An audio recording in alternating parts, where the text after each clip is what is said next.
What I didn't plan for tonight was a backup plan, so I should have told Joel, if I don't come out in 5 minutes, I probably passed out at the stage. Go check on me.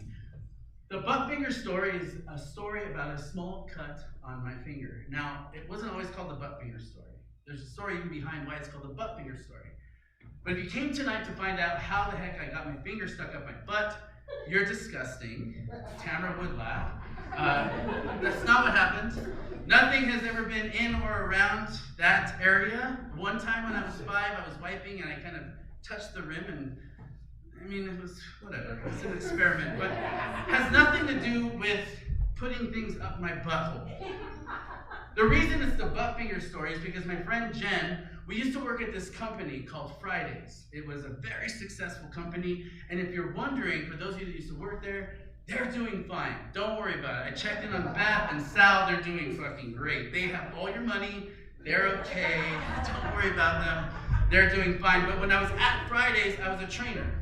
And as a trainer, I use my hands a lot. And so I noticed that I was always pointing with my middle finger. And I would show people things with my middle finger. And one day this girl grabbed my arm and she's like, "Hey, would you stop?" I'm like, "What?" She's like, "This whole passive aggressive thing where you're flipping us off. Like if I'm doing it wrong, just show me." And I realized, oh, they think I'm flipping them off passive aggressively. And I'm not passive aggressive. I'm like most of you. I'm only passive aggressive when I'm texting. You know what I mean? Like, I'll write some. No, you took that wrong. That's on you. So I had to start telling my trainees, this is the story of my finger. And this is the reason I use. This was just a small thing that happened, and this is why I use my middle finger. So please don't take it personally. But if you knew me back then when I was training, I would always be telling stories to my training groups. And so when Jen would come in to check in on us, either I was telling my story about how it's hard to be a single father and I can't find love in the valley, and I would, people would make me cakes, I promise you. They would buy me cakes and be this poor son of a bitch. Or she'd walk in and I'd be like, "Man, yeah, my ex-wife, man, cold-hearted bitch. She's so cold-hearted, she brought me to Alabama, the coldest fucking place. No family, no friends. So no wonder this guy turned into an alcoholic, right? Yeah, wasn't an alcoholic before. Or I was telling the story about my finger and explaining to people why I'm flipping them off. So one day Jen comes in, and if you know Jen, Jen has been such a good friend and is not afraid to tell me things. And she came in one day and said, "Oh my God, are you telling the butt finger story again?"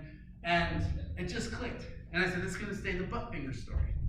So what exactly is this story? Well, you have to indulge me for a moment, because it's more than just a story of a little cut. If it was just a story of a little cut, we wouldn't be here tonight. So indulge me for a moment and close your eyes. And if you don't want to close your eyes, then you're a loser, but that's okay. Just close your eyes. And I want you to think about relationships in your life. I want you to think about all the relationships that are going on with, maybe you have an ex, or there's a spouse in your life, a significant other, a boyfriend, a girlfriend, kids, parents, all the relationships that you have, siblings, cousins, aunts, uncles. I want you to even go further and start thinking about those relationships you have that maybe you don't really want to have. You have coworkers, and you have parents that you deal with. You have people that you have to serve, customers. You have all these relationships that you have to develop. You have relationships with the cashier at the gas station. You have relationships with people at Walmart, and you have relationships with that fucking car that you see every morning. They can't fucking drive. You know who I'm talking about. They don't know how to use a four-way stop. You see them every morning in your commute to work, and they need to get their shit together. And maybe that's just me, but open your eyes and then kind of accept the fact that you were built to have relationships. I'm a person of faith, and even if you're not a person of faith, you have to accept that this so-called story in the Bible about God making relationships has some sort of credibility. Everybody's in a relationship with somebody. Everybody's having a relationship with somebody. And if we don't master relationships around us, then we tend to fuck stuff up. There's plenty of things that I can look back. I could really call my wife this cold-hearted bitch, but anybody who's divorced, it takes two people to get divorced. I didn't just wake up one day and say, "Oh, I'm going to be an asshole to you and an alcoholic. Let's stay married." Things just don't work out sometimes because we don't know how to work on relationships. The story of the butt finger starts on a hot July morning, and I was going to start this project. It was just going to be to fix a fence. And I got to pull out one of my favorite tools, my skill saw. Now, I've had this skill saw for 20 years now, a little over 20 years. And I remember when I bought this skill saw. See, when I was 13, I used to have this favorite sticker. I put the sticker on all the time. My dad hated it. He said, David, why are you wearing that sticker? I said, it's my favorite sticker, Dad. Oh, stickers can get you in trouble. No, Dad, love that sticker. Got married with that sticker. Would go everywhere with that sticker, especially to the store. And I remember when I was going to buy a saw. I walked into a Home Depot just to buy a saw, to saw some wood. And I put my sticker on my forehead. And it said sucker on it. I loved that sticker. And I walked in and I said, hey guys, and all the people in there, all the employees wanted to come talk to me. And they said, oh, this guy. This guy comes up and says, what are you looking for? What do you need? I said, I just need a saw. And he goes, oh, okay, just a saw? What are you doing? Just cutting wood, just need a saw. And he goes, oh. He said, do you have a big dick? I don't have a big dick. But I said, yeah, I got a big dick. He goes, well, then you want a saw. You want a skill saw. You need a big boy saw. Big dick, big saw. I said, yeah, big dick, big saw. Perfect. Now, if you're looking at this saw, I can see Brian right here. He's looking, it's a Black & Decker. And he told me this is top of the line. All the big dick guys buy Black & Decker. Well, I didn't know Black & Decker is a guard up from like Fisher Price. That's not a joke. Anyway, but he's telling me all these special things about 13 amps, and this sucker's got 600 RPMs. You know what 600 RPMs are? That's 600 rotations per minute. That means as soon as you click this trigger, this sucker starts spinning to hit 600 rotations per minute. Now, I'm going to be honest with you. It's possible that this thing is only 300 rotations per minute. But he sold me. 600, big dick, big saw, let's do this. And so I began my relationship with this saw. When I first got this saw, it looked a lot cleaner than it does now. The saw and me were taking care of each other. He made me feel like I had a big dick. And in exchange, I could just say big dick all night, and this guy's gonna be like, just kidding. That's one of those jokes I didn't think would work. I started my relationship with the saw. And when we first met, I used to take care of the saw. There's so many rules that come with the saw. You should always clean the saw after every use. You put oil in the little gears and different things. You change the stinking blade every now and then. You don't overuse this lovely tool because the saw gets hot if it cuts so much wood. It has safety goggles I used to put on when I would, use it. And one of the most key rules was the 6-second rule. Do you guys know what the 6-second rule is? 6-second rule has nothing to do with pulling out, Anthony. 6-second rule is it takes 3 seconds to unplug and 3 seconds to plug back in.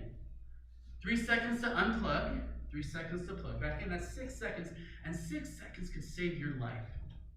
6 seconds to protect yourself, because this is a very powerful tool. And it really is, even though it's just a Black & Decker, it's still a powerful tool. And when you click that trigger, that blade starts rolling. And you have to be ready. So it's 6 seconds. 3 seconds to unplug, measure your board, get ready to make your cut. 3 seconds to plug back in. 6 seconds, that's all it takes. And when I began my relationship with this saw, I used to do all those things. But just like anything else, I stopped doing those little things. Because I've been cutting wood for 3 years now, and I've never even cut my finger. Nobody's around. Nothing's even ever hit these safety goggles, so why am I wearing these? This is silly. I've left that thing sitting in my backyard all day, nothing's ever happened. What's the big deal? And therein lies the first thing that we learn about relationships. Because even now, if you sat down with my girlfriend, she would tell you that there are already those little things that don't happen as much as they used to. When was the last time you wrote me a letter and sent it in the mail, David? You don't add songs like you used to our playlist, David. You used to text me more, David. And those little things that you do, you stop doing. You don't text that person, good morning, love you, have a good day. Fuck it, they know they have a good day. They know I love them. I told them like for 52 weeks in a row. What the fuck do they want? You don't do those little things you used to do, but that's what won you over. Anybody that's in a relationship knows that, or should know, that it's those little things that won you over. I like the way he used to look at me. I like the meals she used to do. I think about that with my kids, games I used to play with them that I just stopped playing. But it meant something to them. And because we don't ask, we lose those relationships. So I had this strained relationship with this poor tool. I wasn't doing those little things. And the main thing I wasn't doing anymore was that 6-second rule. It's essential. You can tell just by this cord. That didn't happen from a mouse chewing it. It has everything to do with the 6-second rule. And 6 seconds can really save your life. 6 seconds can change everything. It takes 6 seconds to say, hey, fucked up, I'm sorry. 6 seconds to say, hey, I don't believe you right now, and I don't like your face. Let's talk about it later. 6 seconds to say, hey, Daddy's pissed. He doesn't know why. He's going to go take a walk. 6 seconds just to correct the trajectory of where your relationship is going. But we don't do those little things, and we don't take those 6 seconds because we fucking got this. And at some point, I'm looking at this saw and saying, this saw cannot harm me, and the 6 seconds doesn't matter. And this is what we do in our relationships.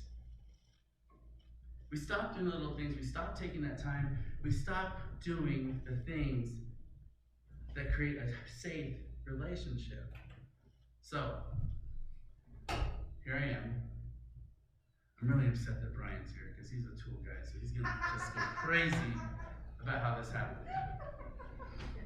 Here I am. I'm cutting wood. I've been doing this for a long time.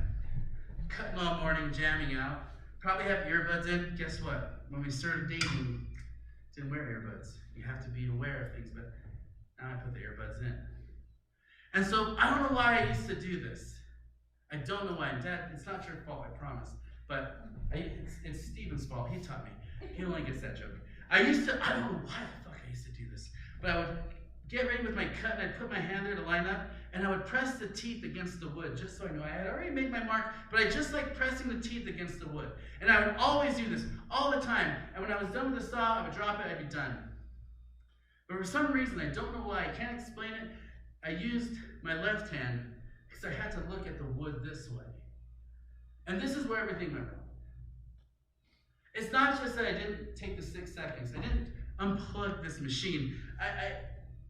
I didn't realize there was another relationship that hadn't been addressed. You see, I'm right-handed. And since I was born, I didn't realize left hand hated right hand. Left hand has to watch right hand do everything. Right hand can throw a football. Not good. Right hand will throw the baseball. What does the left hand do? Catches the ball in the face. And what does right hand do? Give me that shit. Boom. Right hand would write, would do mathematics.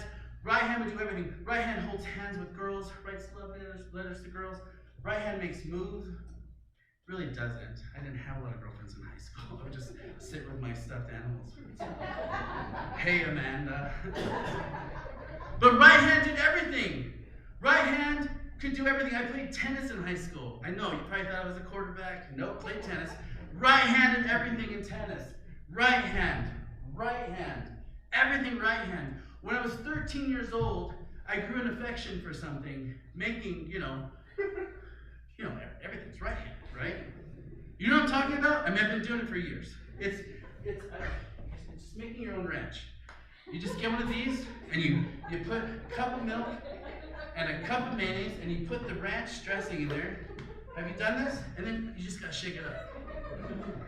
My friend Anthony says he has to make ranch with 2 hands. I don't know what that means, but anyways, I love making ranch.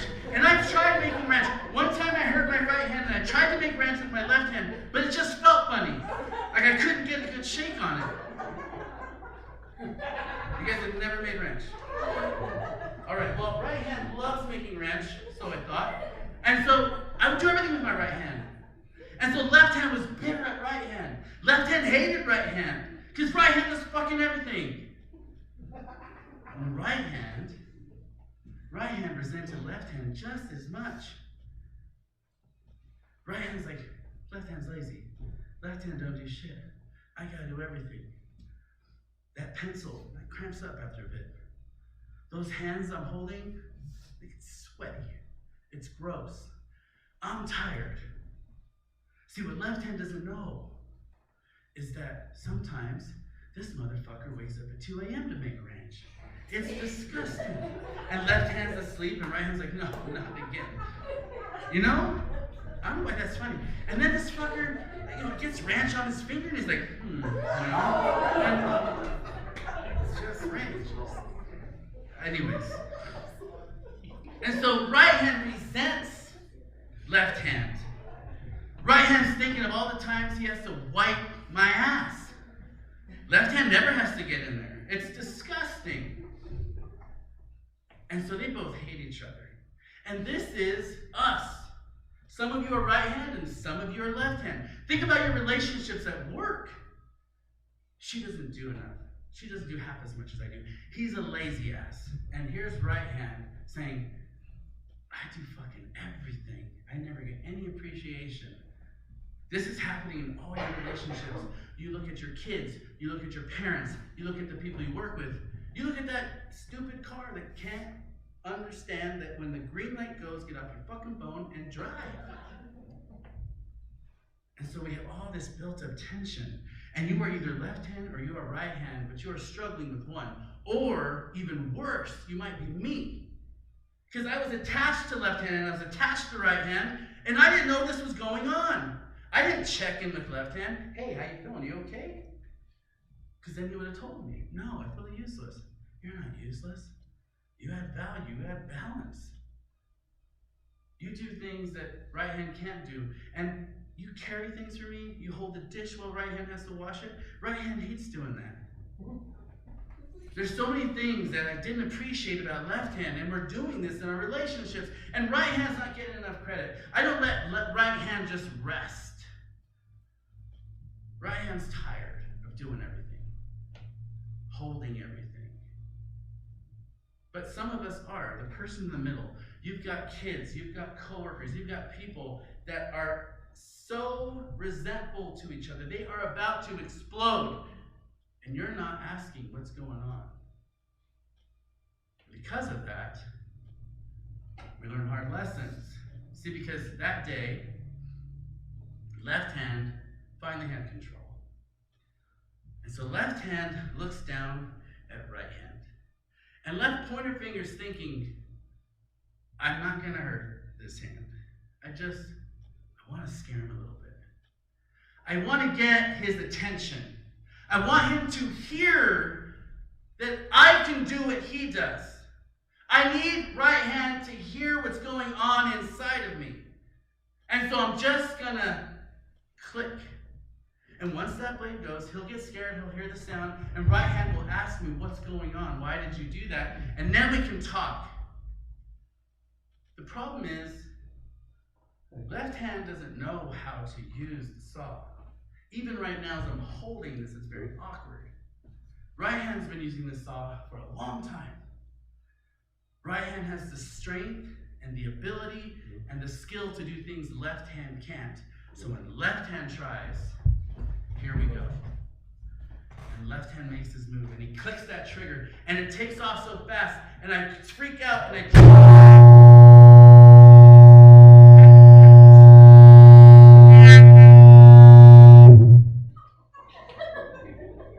What's cool about that? You walked to the bathroom right hand. That's okay, you can still hear me. I dropped the saw, and what happens is, pointer finger is going for pointer finger. He just wants to get pointer finger's attention, but what happens when we explode at one person? Someone else got hurt.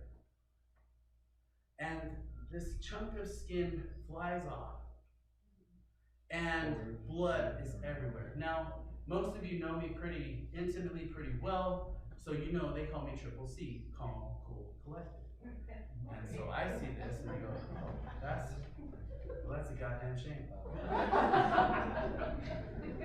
That's going to be an injury. Not a problem. I know exactly what to do.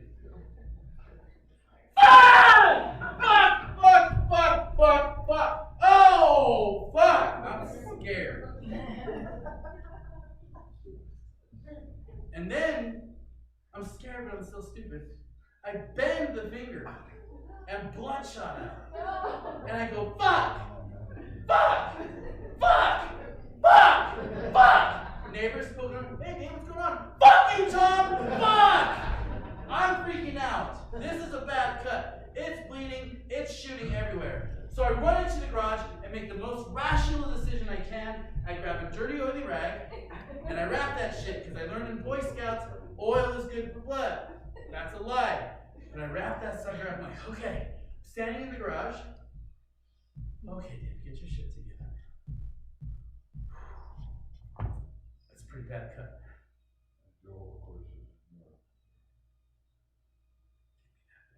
Fuck! And I again start squirting blood in the garage. What the fuck am I supposed to do? Wrap that sucker up again. I'll wash it off. Water helps blood go away. Plus there's oil on this thing now.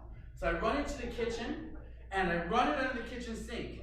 And I make the biggest mistake of my life because I've been having fun squirting blood everywhere. And then I look down, and when I bend my finger, I see the bone and the tendon bend. And I go, ah! Now the funnier story would have been if I would have fainted. Because I was married at the time, and if my wife would have come home like 5 hours later from work and I would just been on the floor, what the fuck did this guy do today? So now I know it's serious. So, now that it's nice and washed, I put the same dirty ass rag back on my finger. Okay, what do I do? And now I'm dealing with this trauma. And this is what we deal with in relationships. We call people dramatic in relationships. You wouldn't believe it, but people have called me dramatic in relationships. But what people don't understand is it's not drama, it's actually trauma. And we react to that trauma. We do things that trigger other feelings. And so in a relationship, you might think your significant other is being dramatic. No, it's because every other person that has done this thing has torn them apart. And when you barely do it, you trigger them. So I'm freaking out. And the first thing to understand about trauma is that it fucks with your brain. You forget things. I gotta call my wife. That's what I gotta do. I will call her. She'll know what to do. So I pick up the house phone. We had house phones back then, kids. Had to pick up a house phone, and I'm gonna dial her number. Now listen, right now, I'm telling you, she worked at State Farm, and in Greeley, the address of that place, I still remember the address, it's 1555 Promontory Circle. Her work number was 970-395-5000. 970-395-5000. Back in my day, we didn't have to use the fucking area code, so it was just 395-5000. But in that moment, I cannot think of her number. So I'm staring at the phone. Shit. So I grabbed my cell phone. I did have a cell phone. I flipped that sucker open and started looking. Trudy work. There it is. Now here's trauma. All I had to do was press send. But now I'm like, okay. 9, 5, dial, I call. Again, trauma makes us exaggerate. And so a lot of women deal with this. They say, oh, you're being so dramatic. You're over-exaggerating. Probably. But something has been triggered. And so she answers the phone finally. They transfer me to her. Hello? Trudy, I cut my fucking finger off. Okay. Did I cut my finger off? No.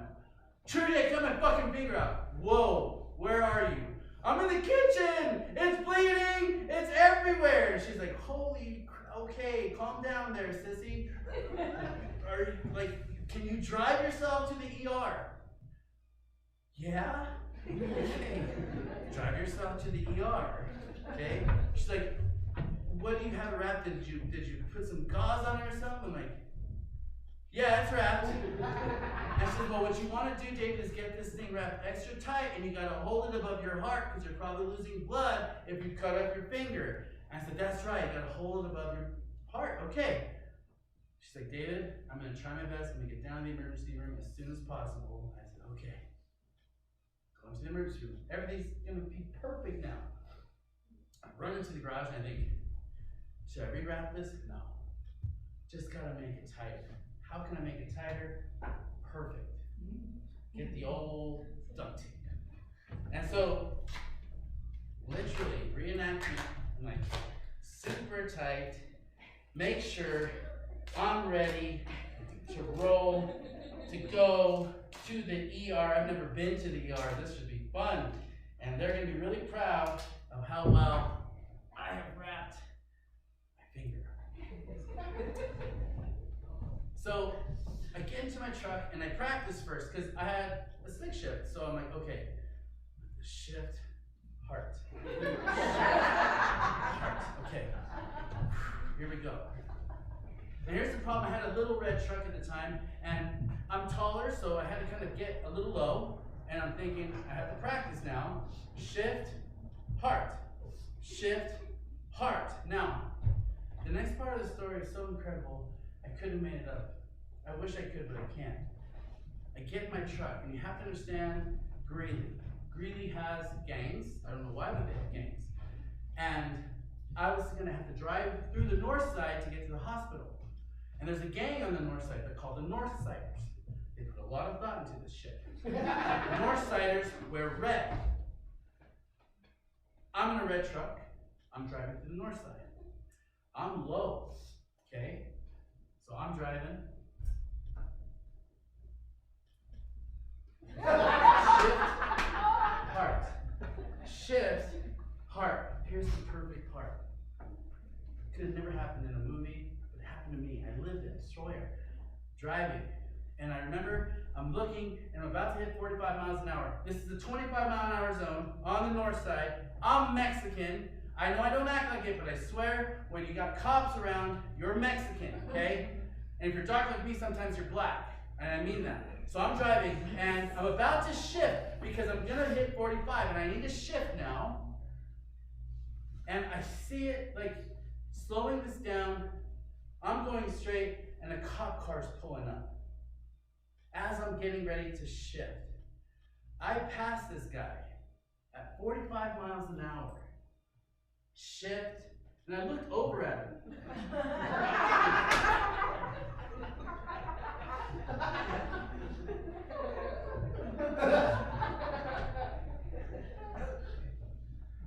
It could have been timed out perfectly. His face dropped. I think it was funny. And he immediately pulls me over, and I'm like, fuck, and I pull over, and I know why he's pulling me over. I'm going 20 over, I'm flipping him off, and something's up. He doesn't do the whole, like, pull you over and check your license plate. He gets out immediately and starts walking, holding his gun to my car. So, here's what I wanted to tell the officer. An old truck, I rolled down the window, and I want to say, officer, this is going to be a crazy day, but I was not flipping you off. I just cut my finger pretty bad. Driving to the ER right now, and that's why I'm speeding. And when I passed you, I just shifted. Can you imagine? So I wasn't flipping you off. I was just putting my finger up, but I looked over at you because I'm nosy. And I just wanted to see what was there. Isn't that funny? Wanted to say that. Here's what happened. He walks up and I go, look! I stick it right in his face. And he goes, what are you doing? Why are you speeding? What is your problem? And I start crying again.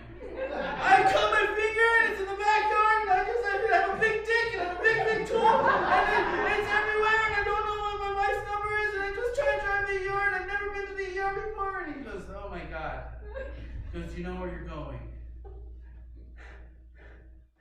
Okay, have a good day, man. Get there safe. And I always wonder, when you went home that night, what his version was. It's like, here's a story for you, sweetie. Get to the emergency room, and now, because I haven't been able to communicate my trauma effectively to anybody, I've over-exaggerated to my wife. I have offended the officer, so I have to get my expression of my trauma correct. So now I'm going to minimize my trauma. So I walk in to the ER, I walk up, say, hi, I cut my finger, and I need to see something about it pretty quickly. And she looks up at me, and she goes, what? I said, I cut my finger. And she's like, okay, do you have insurance? Fill out this paperwork. I go, oh. It's pretty bad. She's fill out the paperwork. Okay. Sit down. Fill out the paperwork. And I sit in the emergency room for 40 fucking minutes. Because I cannot just say, my finger needs help. So I see my wife walking in. And she walks up. And she, at this point, is thinking, this guy's in the back, probably so I can see her saying, my husband's back there, cut his finger off, whatever. And then that lady points, and I'm just like this. But the heart. Just get over here. So I went over and I say, what? She's like, why are you still here?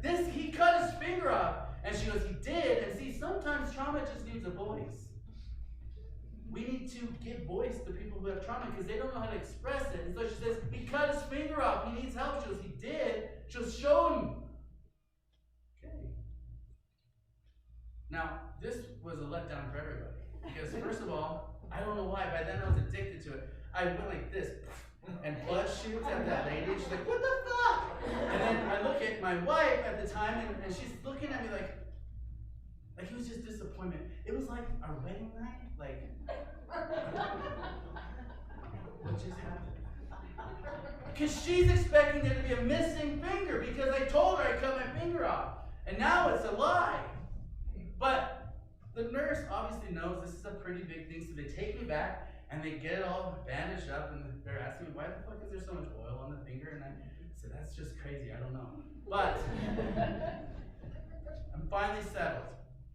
And the doctor comes in. Doctor says, so where's the skin? I said, ¿Cómo se de what? Where's the what? He goes, the skin. You cut off a significant chunk of skin. Where's the skin so I can sew it back on? They didn't tell me that. I didn't get the skin. He goes, oh. Go stand up. Stand up. He says, go and pull your pants down. Injuries up here, bud. And then I thought, the guys at Home Depot told them I have a big dick. Let me see it. Were you using a big dick tool? Bet you were, and you should, because you have a tiny one. And so and this is what's strange. I didn't even ask him. I've learned in my life that when a man asks with authority for me to pull my pants down, I just do it. And so I did it. I pulled my pants down. And he looks at my butt. And then he laughs. And it felt very much again like my wedding night. Just like, oh. That is precious. And he goes, pull him up. And he's kind of smiling. And I'm like, what the fuck is going on? And he says, okay, well, we'll have to do something different. I'm like, what are we doing? And he says, well, David, typically we'd have to graft skin now, and we used the skin from your behind. But your skin on your behind is very light. And it would just look weird on your finger. And I'm like, how light is it? It's pretty light. It would look weird if we grabbed that skin onto your finger and there's going to be a hair sticking out and you're going to explain it. So we'll just do something else. And so they ended up taking skin from my arm here and grafting it onto this middle finger. And there's this moment that I'm sitting there and he sees it. I'm starting to recall the day. Fuck, why did I unplug that tool? What's going on with my left hand? Why do I cry so much? And he sees that. He sees this reality hitting me. And this is where I really learned empathy. He sat down and he goes, hey, I know it feels like a lot. He started explaining to me that I wasn't going to be able to bend my middle finger ever again like I used to. I wasn't gonna have feeling on this finger. He's like, you're gonna touch things and not know you're touching them. It's gonna become more dominant. Things are gonna change. You're gonna have a scar. People are gonna ask you if you've done drugs before. True story. People are gonna look at your finger and kind of be grossed out because it's never gonna heal back the same. You lost a big chunk of skin. It's a big traumatic thing. But he goes, I want you to think about this. Yesterday we had a young man in here. He was a wakeboarder, and he was out on the lake, and the knot slipped and ripped off all his fingers. His fingers are at the bottom of the lake today. He lost 4 fingers. You're just getting the skin out. It's going to be okay. And I really learned that that's all sometimes people need. Just empathy. Just meet me where I'm at. Now, I've learned it as a concept, but you can ask my girlfriend, I suck at execution. But if we were just a little bit more empathetic in relationships, especially when it comes to trauma, there'd be growth there. It'd be something that we could actually heal from. And when you do that, then you start looking at scars a little bit differently. You start seeing the story behind the scar. You start noticing that, yes, that's fucked up what happened with the saw. But it happened. And shit happens. One of my favorite theologians of all time, D.A. Carson, would always say, life happens. Life is hard. If you live long enough, you're going to get kicked in the teeth. People get divorced. People get addicted to shit. People cheat on you. They break your heart. Your kids are going to let you down. That's just life. But if you learn to roll with the punches and you learn to grow from those things, then you begin to heal. And your story becomes healing for others. Now, I remember leaving the hospital, drive back, and I began to show my wife at the time, like, kind of what happened. And she's just, you know, this is how trauma is. When we come into someone else's traumatic event, we start wondering, like, she just walked in the garage and said, how come there's blood everywhere? What were you doing? Oh, that's weird. It's a lot of blood. I don't know, babe. She went to the kitchen, blood everywhere. She would find blood shots like 3 weeks later. What is all this blood? How'd you get blood up there? That's crazy. It's just everywhere. We finally went out to the backyard and I showed her the scene of the crime. And when you revisit the scene of the crime, as it were, when you revisit that pain, that place, trauma happens. There are times when I look at a piece of wood, a 2x4, and my finger tingles. It's crazy stuff. And I'm showing her what happened, and then we look down, and on that 2x4, there's a little square piece of jerky. And I go, what is that? Pick it up. And I used to have it too. I don't know what I did with it. She got it in the divorce. I picked it up, and it was the fucking skin. It sat out there all day in the hot sun, and just turned into jerky. And we just started laughing. And that's what you have to do in trauma. It happened. It happened. Just today, I had a major breakthrough. This is true. Just today, with my therapist. I went back to this event in my memories with the clubhouse, and I just started laughing at it. Because shit just happens. And you can wallow in it, and you can be pissed about it and build resentments. And resentments can be solved with substance. Ask me. And we eat too much sugar, and we eat too much fat and pork, and we try to hide our pain in food and in substance and alcohol and drugs with people, and we're miserable inside because we're not just going back to the trauma and saying, you know what? It fucking happened. But I share the story tonight to simply say this. Everyone in this room has relationships, and you've had rocky fucking relationships. I know some of you have to share parenting time with other people. That shit fucking sucks. That's hard to figure out.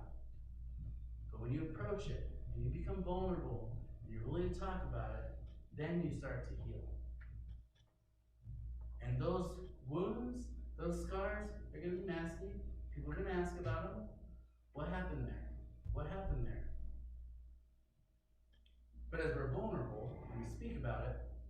truly begin to heal. So, as you leave tonight, I hope you had a laugh. But more importantly, I hope you leave. I hope you're thinking about going back to the beginning, those relationships.